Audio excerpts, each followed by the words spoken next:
Grabe. Kung nagsusugal ka or kung may kakilala kang nagsusugal, kailangan nyo tong mapanood na movie na to. Sobrang nag-goosebumps ako sa ending ng movie na to. Kasi ang daming twist na hindi ko alam na magiging ganon yung ending niya. Ganito na yung nangyari, tapos biglang may ganon, tapos biglang may ganito pa pala. Nandami rin kasi nag-recommend sa akin ito na panoorin ko.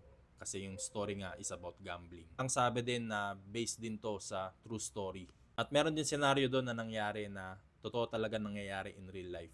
Na meron tinulungan niya na yung isang sugarol, kaso bumalik pa rin sa pagsusugal. Yan kasi yung sinasabi ko na hindi talaga pwedeng tulungan ng isang sugarol.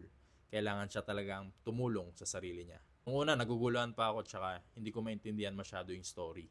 At magugulat na lang kayo na ganun yung mangyayari kasi nga nalulong siya sa sugal. Must watch to guys at makikita nyo talaga dito na kahit gaano mo kamahal yung isang tao, kaya mong pagtaksilan dahil sa sugal. O makikita nyo dyan yung manipulation and betrayal na part. Mapapanood nyo siya sa Netflix and I think number 3 siya ngayon sa top 10. So yun lang guys, enjoy sa panonood at tigilan na natin ang pagsusugal kasi baka ganito rin ang mangyari sa inyo.